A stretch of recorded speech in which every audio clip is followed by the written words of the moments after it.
देश के प्रधानमंत्री नरेंद्र मोदी कल बनारस दौरे पर थे। वहां पर जाकर के उन्होंने 1800 करोड़ से ज़्यादा रुपए की योजनाओं का शिलान्यास और उद्घाटन किया। खबर ये नहीं है, खबर यह है कि एक छात्र है जो बनारस हिंदू यूनिवर्सिटी से पढ़ाई कर रहा है।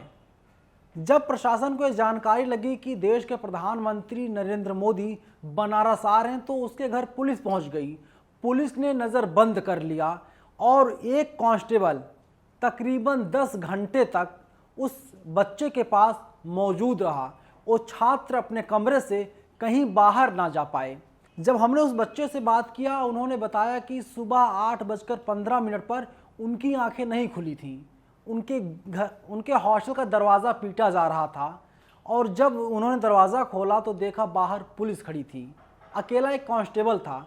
कांस्टेबल ने कहा कि आज देश के प्रधानमंत्री नरेंद्र मोदी आ रहे हैं और आप घर से बाहर अपने हॉस्टल के कमरे के बाहर नहीं जा सकते, क्योंकि आप जाएंगे तो मोदी से सवाल पूछेंगे। जब सवाल पूछेंगे तो मोदी साहब को चिढ़ मचेगी, उसका जवाब नहीं दे पाएंगे। सुनिए छात्र का क्या कुछ कहना है। हाँ साथियों, मेरा नाम राणा रोहित है और मैं निस्वाई BHU से हूँ। कल बनारसी पुलिस के द्वारा मुझे हाउस अरेस्ट किया गया था। पूछने पे कारण बताया गया कि क्योंकि मोदी जी शहर में है इसलिए आपको आज कहीं जाने की इजाज़त नहीं है, ऐसा उनको उच्च पदाधिकारियों के द्वारा आदेशित था। साथियों, हम लगातार जिस प्रकार से रोजगार शिक्षा के मसले पे प्रधानमंत्री और देश की जो वर्तमान भाजपा सरकार है, जो सावरकर के सोच वाली सरकार है, उससे हम लगातार पूछ रहे हैं कि आखिर जो सरकारी भर्तियाँ 68.5 लाख से अधिक खाली हैं, जो रिक्त पड़ी हुई है, उस पर आपका क्या ध्यान है, उस पर आपका ध्यान क्यों नहीं जा रहा है। तो शायद इन सवालों से उन्हें डर लग रहा है। हम लगातार ये पूछ रहे हैं कि यूनिवर्सिटी कॉलेजों के फंड जो थे, ग्रांट जो थे, वो आज लोन में क्यों तब्दील हो गए। आखिर शिक्षा का बाजारीकरण आप क्यों कर रहे हैं। शायद इनसे भी तकलीफ है उन्हें, क्योंकि मुझे ये भी ज्ञात है कि प्रधानमंत्री बहुत पढ़े लिखे लोग नहीं हैं। ये हर पढ़ा लिखा गांधीवादी सोच और सच को बोलने वाले लोगों से डरते हैं। तो मैं देशवासियों से भी अपील करूंगा कि आप पढ़ते लिखते रहिए, सत्य के साथ खड़े रहिए और गांधी की तरह लोकतांत्रिक तरीके से अपनी बात को पूछते रहिए। और यही लोकतंत्र की ताकत है, यही गांधी की ताकत है।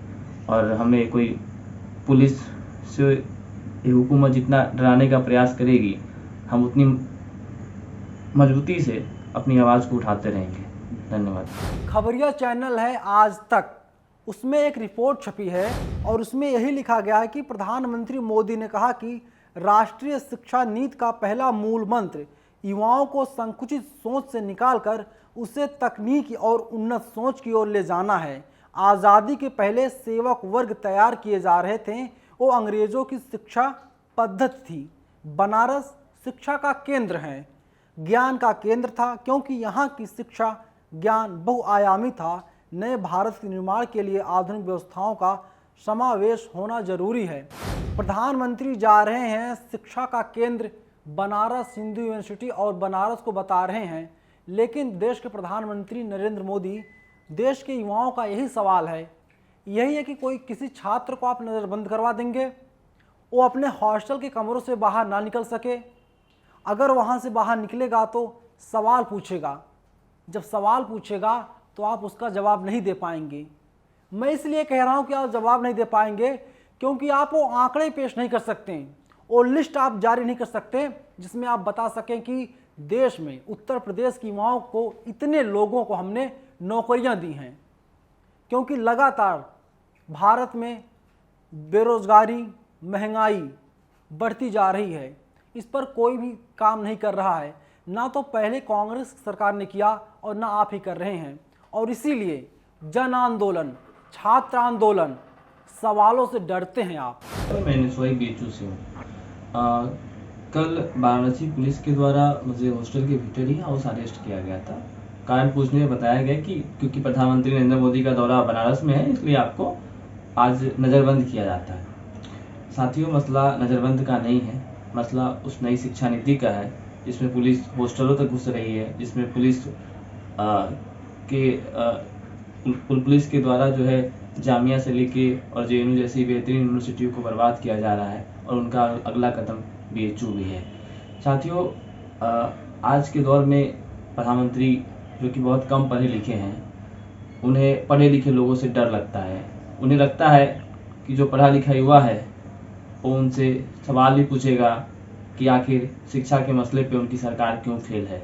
आखिर जो 68 लाख से अधिक पद विभिन्न विभागों में खाली हैं, अकेले पुलिस महकमों को जोड़ दिया जाए तो 5.5 लाख से अधिक पद खाली हैं, तो उस पर सरकार क्या कर रही है, आखिर कुंडी मार के क्यों है बैठी है। आज का युवा ये सवाल ही पूछेगा आपसे कि आपने जो वादे किए थे नौकरी के, शिक्षा के और बेहतरीन अवसरों के, उसका क्या हुआ, क्या ये जुमला था। और जब तक भाजपा, आरएसएस और सावरकर की ये सरकार इस तरह की बातें, इस तरह की कृत्य को करती रहेगी, तब छात्र तबका उनसे सवाल पूछता रहेगा। और हम उन्हीं में से एक है। हम गांधी के अनुयायी हैं। हमने अंग्रेजों को भी भगाया था और इस जन विरोधी सरकार को भी भगाएंगे। धन्यवाद। आपने बच्चे को सुना, उसने क्या कुछ कहा।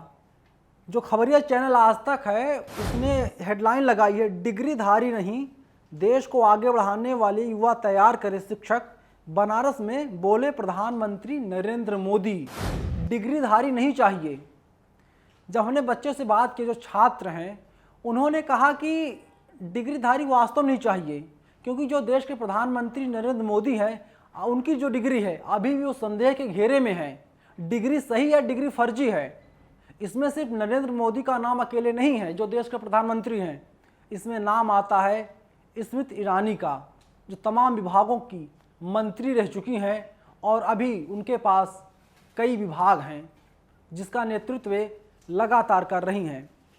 कुछ तो ये कहते हैं कि स्मृति ईरानी जो है काफ़ी घमंडी हैं, अहंकारी हैं, और जब कांग्रेस सरकार देश में थी तो आंदोलन करने के लिए सिलेंडर लेकर के सड़कों पर निकलती थी, लेकिन अब सड़कों पे नहीं निकल रही हैं, क्योंकि गैस सिलेंडर के दाम उस वक्त 414 रुपये, 425 रुपये हुआ करते थे और आज गैस सिलेंडर के दाम 1150 रुपये क्रॉस कर गए हैं। तो कुल मिला जुला करके साफ यही है, जो हमारी सरकार है मौजूदा, जो बीजेपी की सरकार है, उससे देश की वह सवाल पूछ रहे हैं, लेकिन सरकार जवाब देने के लिए तैयार नहीं है। अगर आप छात्र हैं, अगर आपका बेटा पढ़ाई कर रहा है, क्या उसको नौकरी मिल गई, या आप नौकरी की चाहत में अभी भी दर दर की ठोकरें खाने को मजबूर हैं? आपकी क्या प्रतिक्रिया है, हमें ज़रूर दें। शुक्रिया।